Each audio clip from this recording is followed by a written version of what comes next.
मैं एम अली आप सभी का Haidari study point YouTube channel पे खैर मकदम करता हूँ। आज की अपनी इस वीडियो में हम लोग यूपी टेट सन 2021 के लिए उर्दू के मैराथन क्लास को डिस्कस करेंगे। जी हाँ दोस्तों, इसमें हम लोग लगभग 100 से 150 सवालात को डिटेल से हल करेंगे और सभी सवालों से मुताल्लिक कुछ अहम जानकारियाँ भी आपको दी जाएंगी।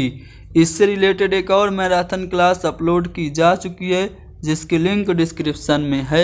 अगर आप लोग ने हमारी वो वीडियो नहीं देखी है तो मैं आपको सजेस्ट करूंगा कि ज़रूर देखिए। वीडियो को लाइक करें, शेयर करें और हमारे इस चैनल को ज़रूर सब्सक्राइब करें। तो चलिए शुरू करते हैं। दक्कन से किस शायर का दीवान दिल्ली पहुंचा था, ये आपसे पूछा जा रहा है।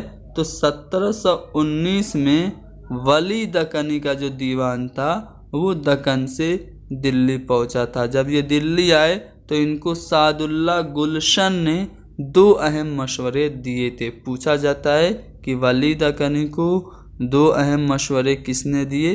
सादुल्ला गुलशन ने। आपसे ये भी पूछा जाता है कि उर्दू शायरी का बाबा आदम किसे कहते हैं?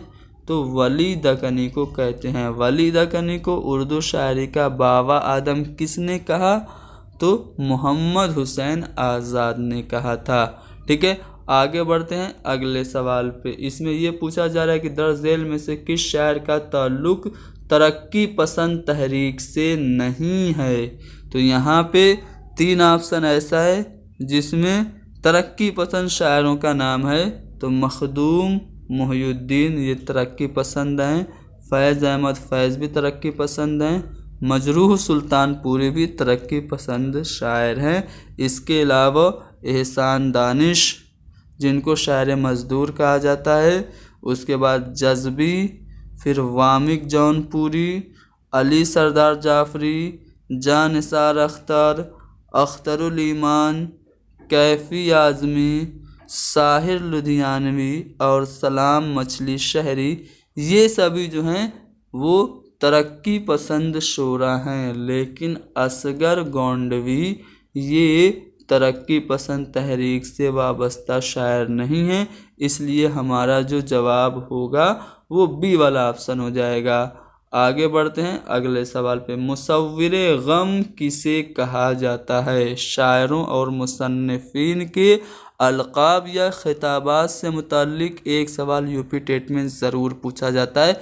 यहाँ पे आप लोगों से पूछ दिया मुसव्विरे गम किसे कहते हैं। आपसे पूछ सकता है कि शायर मशरिक़ कौन है?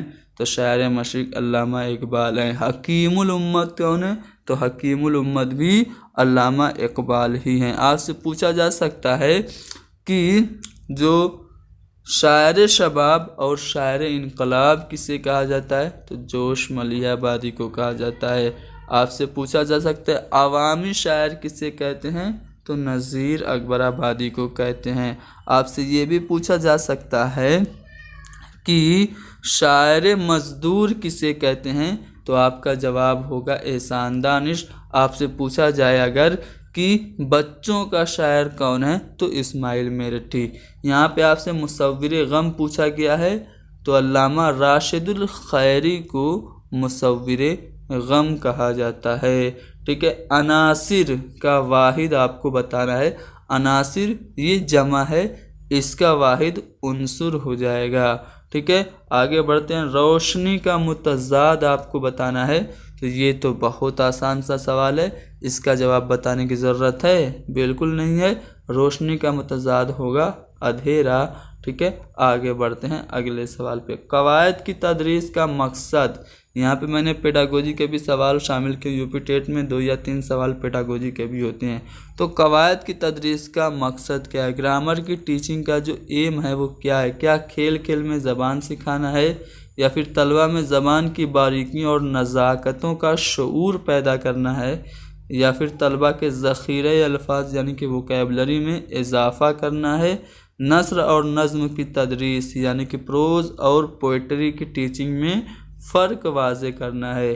तो कवायद की तदरीस इसलिए बच्चों को दी जाती है ताकि कवायद से बच्चे ज़बान से मुताल्लिक जो गलतियां हैं उनको न करें और ज़बान की बारीकियों और नज़ाकतों का शऊर उनमें पैदा हो सके। तो इसलिए बी वाला ऑप्शन हमारा सही है। अगला सवाल ये है कि फोर्ट विलियम कॉलेज किस सन में कायम हुआ था। तो फोर्ट विलियम कॉलेज 4 मई सन 1800 ईस्वी में लॉर्ड वेलेस्ली के हुक्म पर कायम हुआ। कहाँ पे? कलकत्ता में कायम हुआ।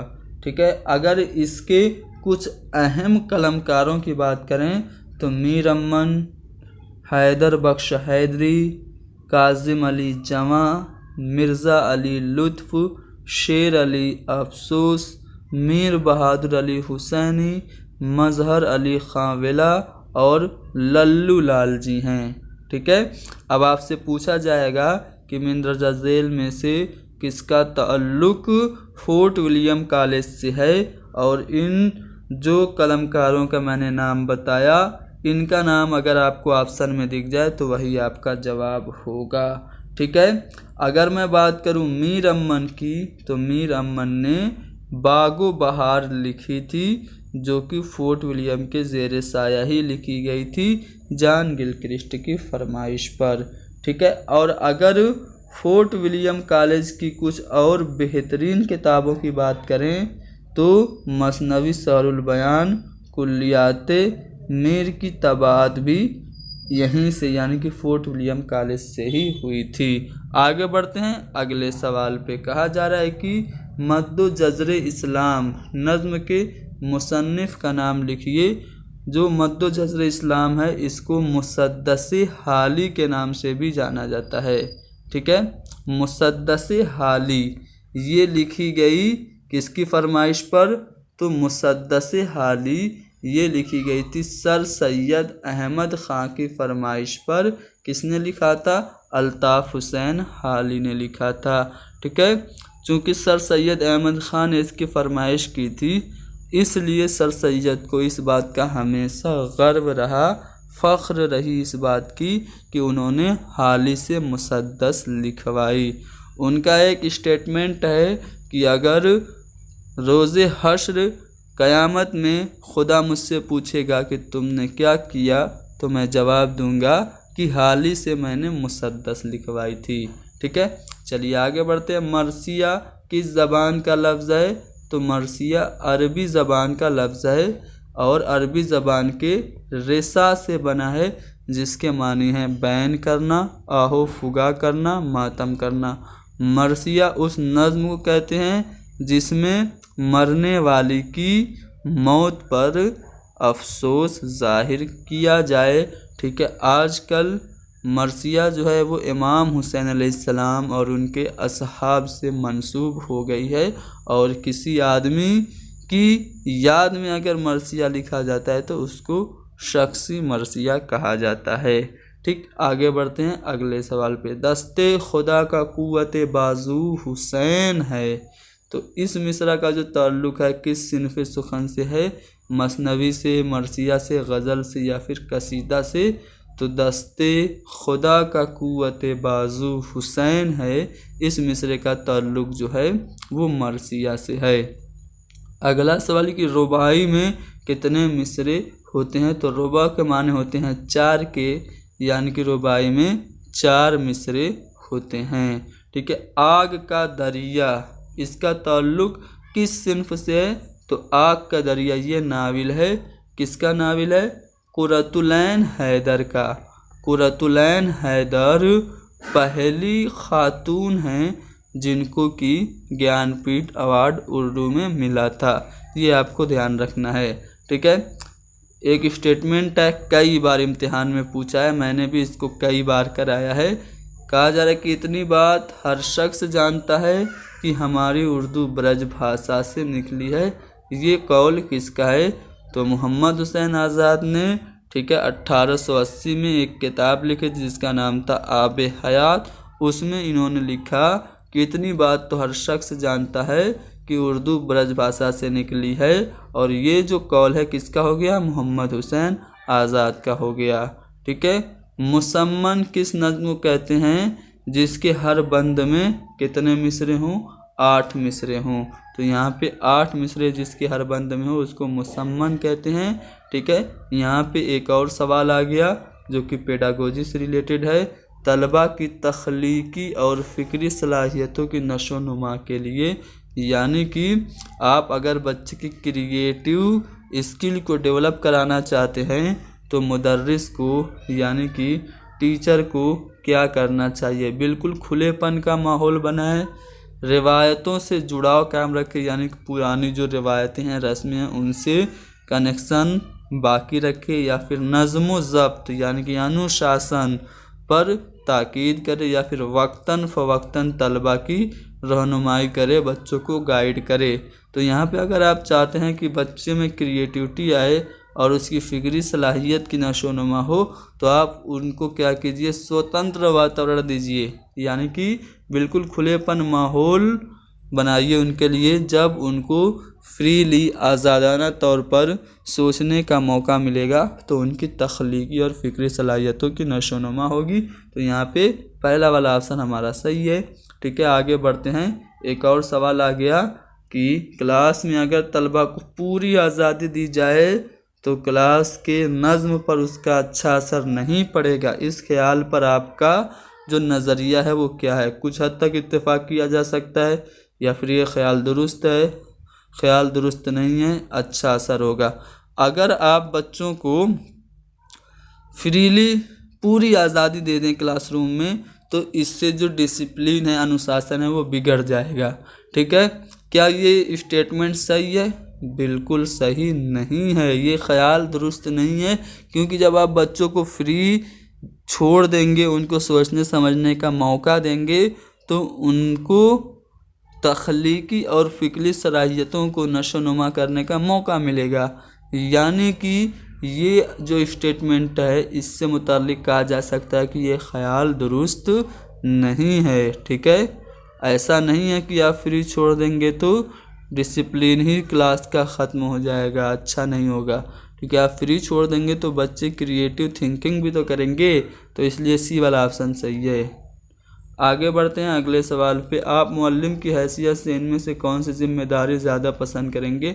एज ए टीचर आप किस रिस्पॉन्सिबिलिटी को ज़्यादा लाइक करेंगे? बच्चे को मज़ीद इल्म बाहम पहुँचाना, यानी कि बच्चों को ज़्यादा नॉलेज देना, या फिर बच्चे की पेशावराना सलाहियतों को फ़रोग़ देना, या बच्चे को माशी तौर पर मजबूत बनाना, या फिर बच्चे की बातनी सलाहियतों की नशोनुमा करना? तो बच्चों की जो अंतर्निहित शक्तियां हैं उन्हीं को उजागर करना, यही तो शिक्षण है। तो एज ए टीचर हम क्या पसंद करेंगे? बच्चे की जो बातनी सलाहियतें हैं उनकी नशोनुमा करना हम एज ए टीचर ज़्यादा पसंद करेंगे। तो डी वाला ऑप्शन सही है। ठीक है, कफन अफसाना किसने लिखा? तो कफन मुंशी प्रेमचंद का एक शाहकार अफसाना है। बुधिया घेसु और माधव इसके किरदार हैं। ठीक है, कफन जो है ये 24 घंटे के वाक़यात पर बेस्ड बहुत ही अच्छा अफसाना है। किसका है? प्रेमचंद का है।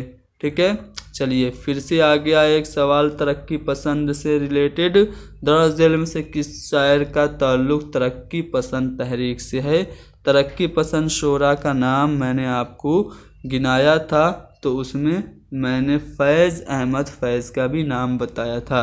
तो यहाँ पे फैज़ अहमद फैज़ का ताल्लुक़ तरक्की पसंद शायरों से है। ठीक है, आगे बढ़ते हैं।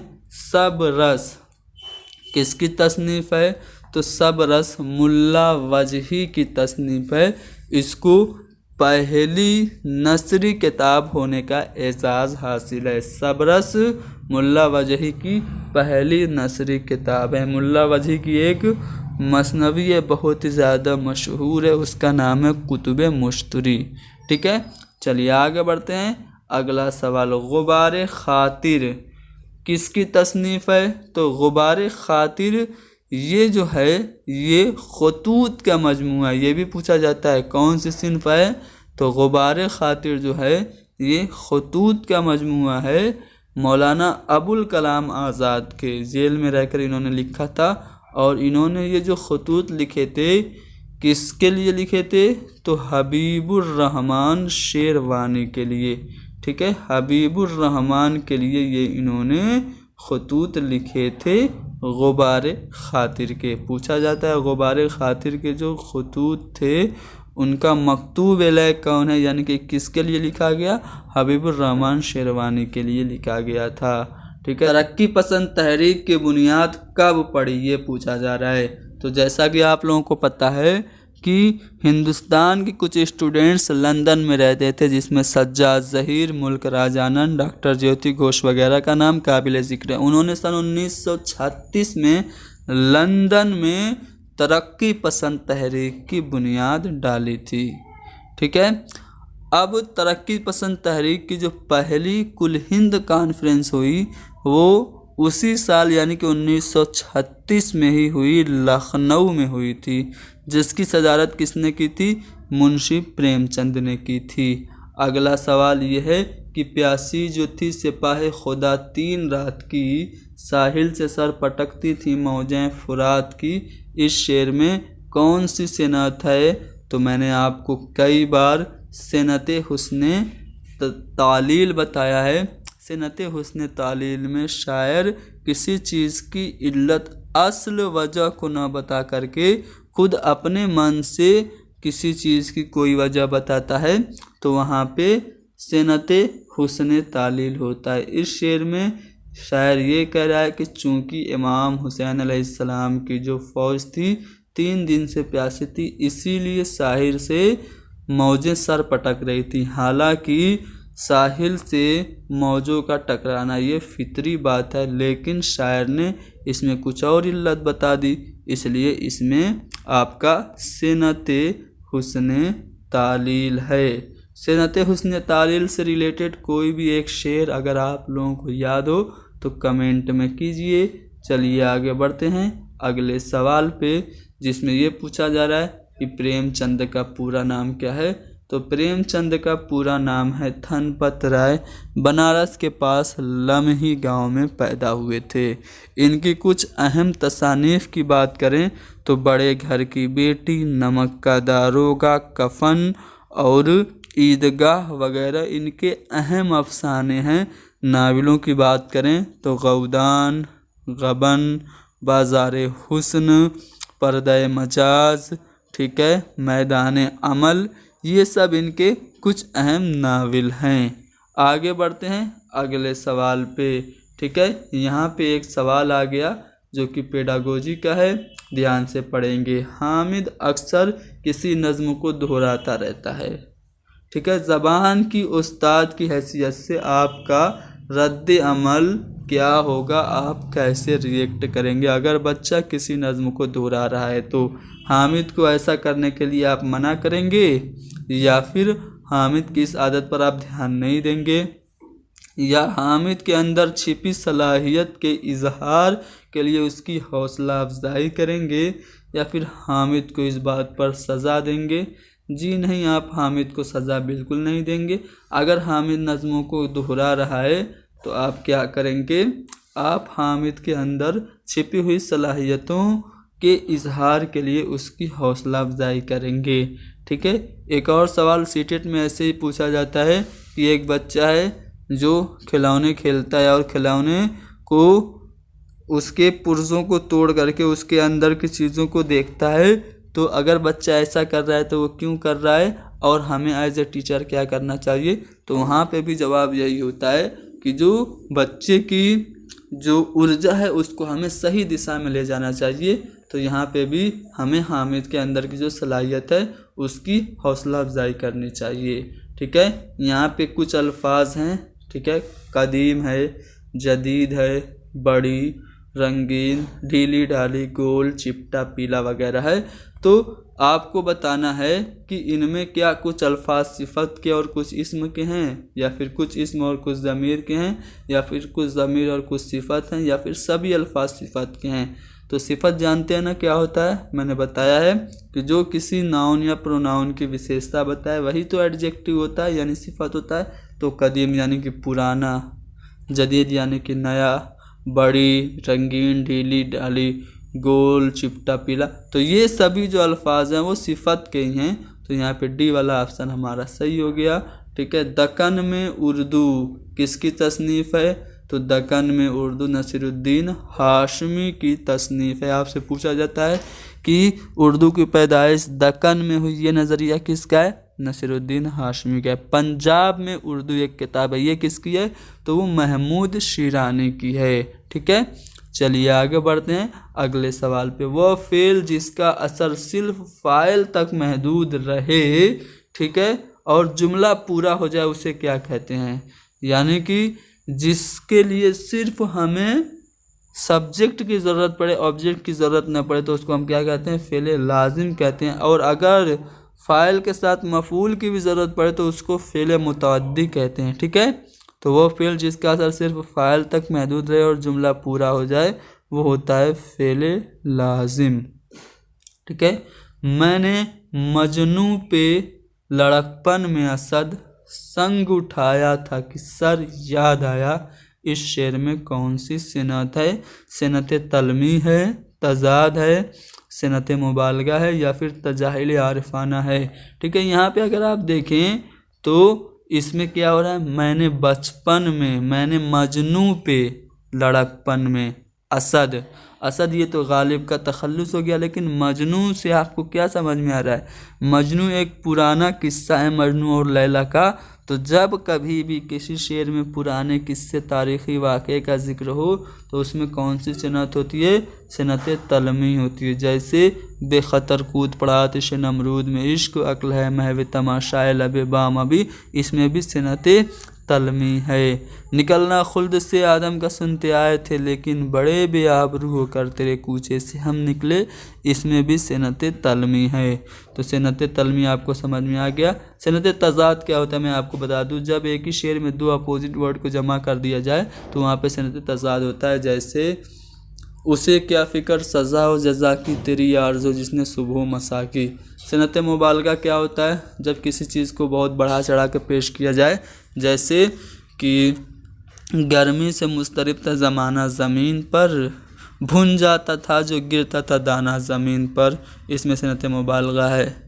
तजाइल आरफाना क्या होता है? जानबूझ के अनजान जब बनते हैं शायर लोग, तो उसमें तजाइल आरफाना होता है। जैसे कि मौत का एक दिन मुअय्यन है, नींद क्यों रात भर नहीं आती, इसमें तजाइल आरफाना है। आगे बढ़ते हैं। मिसालों के ज़रिए उसूल अख्ज़ कराने के तरीके को क्या कहते हैं? यानी कि पहले एग्ज़ाम्पल, फिर एग्ज़ाम्पल से रूल, तो इसको हम क्या कहते हैं? तो अगर आप सीटेट की हमारी क्लासेस ले रहे हैं तो इसके जवाब तक पहुंच गए होंगे, ठीक है। इसको हम कहते हैं इस्तिक़राई तरीका, यानी कि इंडक्टिव मेथड। इसमें हम पहले एग्ज़ाम्पल देते हैं और फिर एग्ज़ाम्पल्स के ही ज़रिए हम रूल्स बना देते हैं।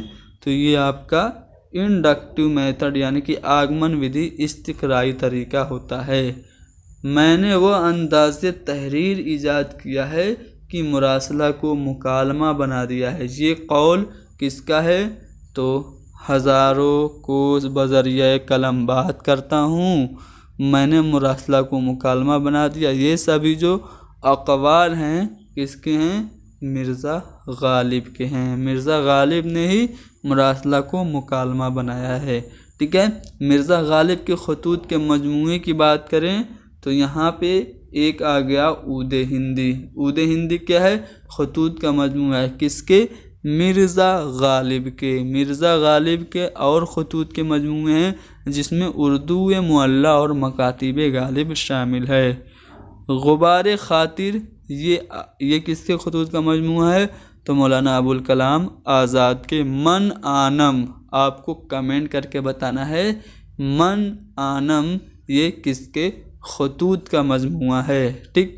आगे बढ़ते हैं अगले सवाल पे। आब हयात के मुसन्निफ़ का नाम आपको बताना है। तो आब हयात के जो मुसन्निफ़ हैं वो मोहम्मद हुसैन आज़ाद हैं। 1880 में ये किताब लिखी गई। मोहम्मद हुसैन आज़ाद की कुछ तसानीफ़ मैं आपको दिखा देता हूँ, ठीक है। पूछा जाता है तो आब हयात तो आपने जान ही लिया, मोहम्मद हुसैन आज़ाद की है। इसके अलावा नए रंगे ख्याल, सुखनदान फ़ारस, किससुल हिंद, सैर ईरान, ठीक है। सैर ईरान ये जो है सफ़रनामा है। और दरबार अकबरी। ठीक है, ये सभी जो किताबें हैं वो किसकी हैं? मोहम्मद हुसैन आज़ाद की हैं। ठीक है, आगे बढ़ते हैं। अल्लामा इकबाल कहाँ पैदा हुए? तो सियालकोट में पैदा हुए थे अल्लामा इकबाल। इनको शायर मशरिक़ कहा जाता है। ठीक है, उर्दू अदब की तनकीदी तारीख़, ये किताब है उर्दू अदब की तनकीदी तारीख़। इसके मुसन्निफ़ कौन हैं? तो सैयद एहतेशाम हुसैन हैं। ठीक है, आगे बढ़ते हैं अगले सवाल पे। ठीक है, यहाँ पे उनकी किताब के बारे में कुछ जानकारी दी गई है, आप लोग इसको चाहें तो पढ़ सकते हैं, स्क्रीनशॉट ले सकते हैं। आगे बढ़ते हैं। बेखतर कूद पड़ा आतिश नमरूद में इश्क, अक्ल महव तमाशाए लबे बाम अभी। तो यहाँ पे मैंने इस शेर की अभी मैंने इस शेर में कौन सी सिनत मैंने बताया था? तो मैंने बताया था सिनत तलमी है। ठीक है, यहाँ पे जो शेर था उसमें मैंने एक्सप्लेन किया था, मैं आपको दिखा देता हूँ। ठीक है, कहाँ गया? हाँ, इसमें। ठीक है, इसमें मजनू के बारे में जिक्र हो रहा है, पुराना किस्सा सिनत तलमी हो गया। और इस शेर में हज़रत इब्राहीम अलैहिस्सलाम के बारे में जिक्र हो रहा है, तो इसमें भी सिनत तलमी हो गया। ठीक है, आगे बढ़ते हैं अगले सवाल पे। गुर्बत में आके चमका, गुमनाम था वतन में, इस मिसरे में गुर्बत से क्या मुराद है? देखिए, गरीब का मतलब ये निर्धन नहीं होता है। ठीक है, आम तौर से लोग तो गरीब के माने निर्धन यानी कि पुअर मुफलिस को समझते हैं, लेकिन गरीब के माने होता है जो क्या हो? सफ़र की हालत में हो। तो इस मिसरे में गुर्बत में आके चमका, गुमनाम था वतन में, तो इसमें जो गुर्बत है इसका मतलब है आलम मुसाफिरत है। ठीक है, यानी सफ़र की हालत में जो रहते हैं उनको हम गरीब कहते हैं। आगा हश्र काश्मीरी किस सिन्फ़ सुखन से ताल्लुक़ रखते हैं या किस सिन्फ़ के लिए मशहूर हैं? तो वो ड्रामा के लिए मशहूर हैं। उर्दू ड्रामे का शेक्सपियर किसे कहा जाता है? आगा हश्र काश्मीरी को ही कहा जाता है। गज़ल नीम वहशी सिन्फ़े सुखन है, ये कौल किसका है? तो ये कौल कलीमुद्दीन अहमद का है। गज़ल के मुताल्लिक़ बहुत सारे अक़वाल हैं। गज़ल उर्दू शायरी की आबरू है। शायरी का नाम आते ही मेरे जहन में सबसे पहले गज़ल का ख़्याल आता है। ऐसे जो ये अक़वाल हैं ये रशीद अहमद सिद्दीकी के। गज़ल की गर्दन बेतकल्लुफ़ी से उड़ा देनी चाहिए, ये अज़मतुल्लाह ख़ां का कौल है। लेकिन गज़ल नीम वहशी सिन्फ़े सुखन है, ये कौल कलीमुद्दीन अहमद का है। जिस कलाम में दो या दो से ज़्यादा ऐसे मानी इकट्ठा हो जाएं जो एक दूसरे की ज़िद हों, तो उसको हम क्या कहते हैं? सिनत तज़ाद कहते हैं। जैसे उसे क्या ख़बर सज़ाओ जज़ा की, तेरी आरज़ू जिसने सुबह हो मसा की। तो सुबह और मसा दो अपोजिट वर्ड हैं, एक शेर में इकट्ठा हो गए, तो इसमें आपका हो गया सिनत तज़ाद। सिनत तलमी तो जानते ही हैं, जिसमें पुराना किस्सा तारीख़ी वाक़या। सिनत तजनीस क्या होता है? जिसमें एक लफ्ज़ जो हो वो आए और उसके मानी जो हैं वो अलग अलग हों, यानी कि एक जैसे दो अल्फाज आएँ और उसके मानी अलग अलग हों। जैसे सब सहेंगे हम अगर लाख बुराई होगी, पर कहीं आँख लड़ाई तो लड़ाई होगी। तो यहाँ पे आँख लड़ाना या मोहब्बत करना, नैन मटक्का करना है, और दोस्ताना लड़ाई का मतलब है कि झगड़ा करना है। तो यहाँ पे सिनत तजनीस हो गया। तजाइल आरफाना जानते ही हैं। ठीक है, कौन आया है अयादत दिल, दर्द सीने में जैसे कम कम है। इस शेर में शायर जानबूझ के अनजान बन रहा है, तो इसमें तजाइल आरफाना हो गया। एक और शेर है कि मौत का एक दिन मुअय्यन है, नींद क्यों रात भर नहीं आती। इस शेर में भी सनद तजाइल आरफाना है। प्रेमचंद के शाहकार अफसाने कफन में माधो की बीवी का क्या नाम था?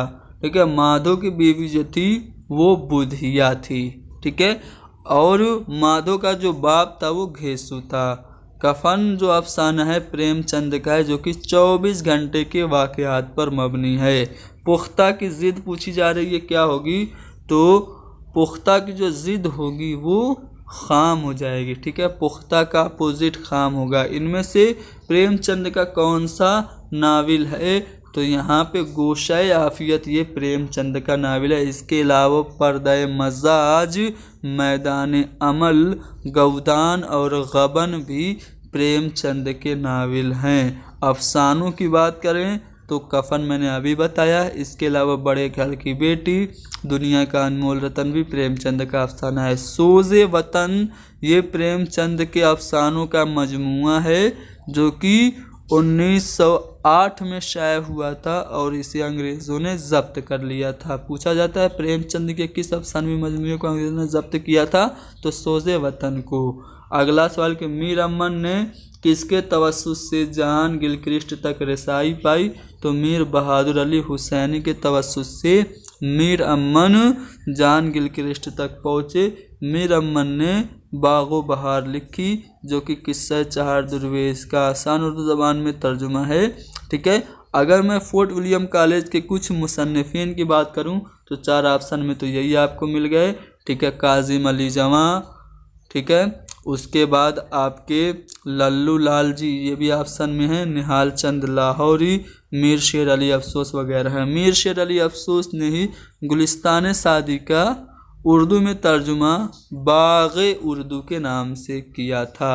अगला सवाल ये कि मिर्ज़ा ज़ाहिर दारबेग किस नावल का किरदार है, तो तौबतुन नसूह का है। तौबतुन नसूह किसका नावल है, तो ये मौलवी नज़ीर अहमद का है। ठीक है।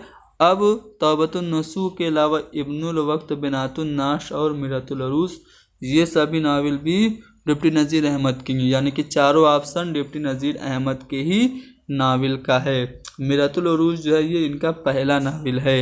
अगला सवाल ये कि ज़बान में खुजली होना ये मुहावरा, इसका मफहूम क्या है, तो लड़ने को आमादा होना, इसको कहते हैं ज़बान में खुजली होना।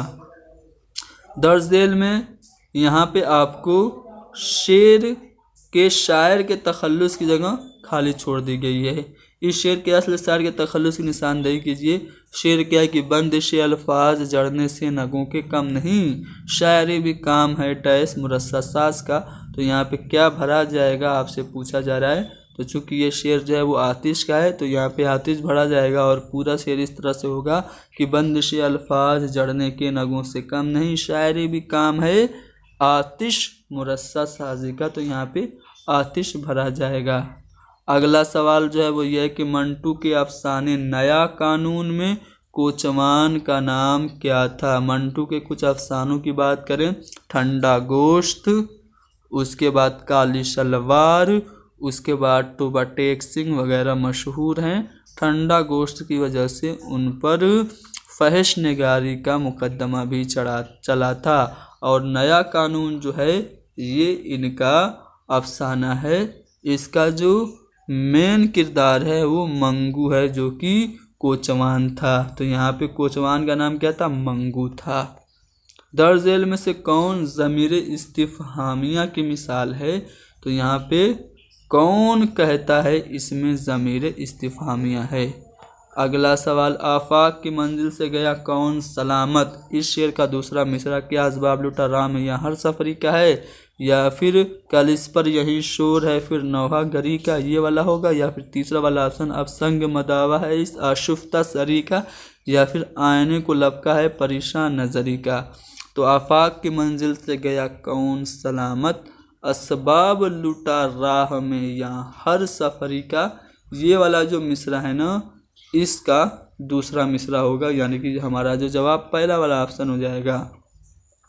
4 सेर घी ये सिफत की कौन सी किस्म है, तो ये सिफत मिक़दारी है। ठीक है, सिफत मिक़दारी है 4 सेर घी। अगर मैं आपसे एक क्वेश्चन पूछूं कि कश्मीरी शाल ये कौन सी सिफत है, तो ये सिफत निस्बती है।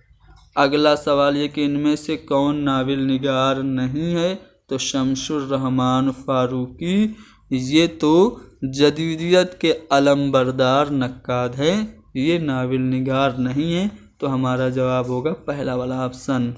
अगला सवाल कि किस माहिरीन लिसानियात ने ये नज़रिया पेश किया कि नवाहे दिल्ली की बोलियाँ उर्दू का असल मंबा और सरचश्मा हैं, दिल्ली उसका मकाम पैदाइश है। ठीक है, तो यहाँ पे ये जो नज़रिया है वो मसूद हुसैन खां का है। यानी मसूद हुसैन खां का मानना यह है कि दिल्ली और गिरदोनवाह में उर्दू पैदा हुई। अगला सवाल ये है कि कुतुब मुश्तरी की सिनफी हैसियत क्या है। कुतुब मुश्तरी जो है ये एक मसनवी है, किसकी है, मुल्ला वजही की है। फ़र्क की जमा क्या होगी, तो फ़र्क की जमा अफराक हो जाएगी, ठीक है ना। अगला सवाल ये है कि दर्ज झेल के किस शायर को ज्ञानपीठ अवार्ड से सरफराज किया गया। अब देखिए उर्दू में 4 लोगों को यह ज्ञानपीठ अवार्ड मिला। किसको किसको, सबसे पहले फिराक गोरखपुरी को, फिर अली सरदार जाफरी को, उसके बाद कुरतुलैन हैदर को और फिर शहरयार को। तो इन 4 लोगों को ज्ञानपीठ अवार्ड मिला। तो ज्ञानपीठ अवार्ड से मुताल्लिक भी सवाल पूछा जाता है, आपको याद रखना है। आपसे अगर पूछा जाए कि पहली खातून जिनको उर्दू में ज्ञानपीठ अवार्ड मिला वो कौन है, तो आपका जवाब क्या होगा, कुरतुलैन हैदर। हाँ, कुरतुलैन हैदर ने ही आपका दरिया लिखा था, ठीक है।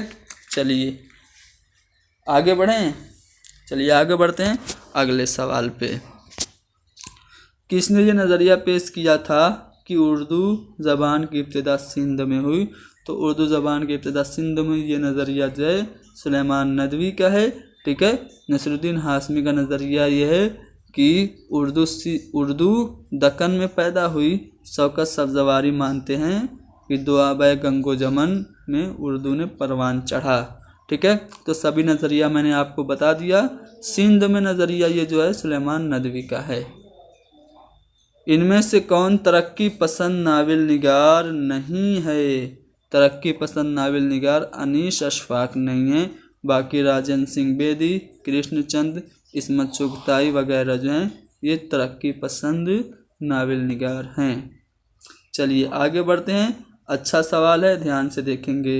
उर्दू के किस शायर ने मुसलमानों के मुक़द्दस हस्तियों और ईदों के अलावा श्री कृष्ण, महादेव, भैरू, बाबा नानक, ठीक है, होली, दिवाली, राखी और जन्माष्टमी के त्योहारों पर नज़में लिखी।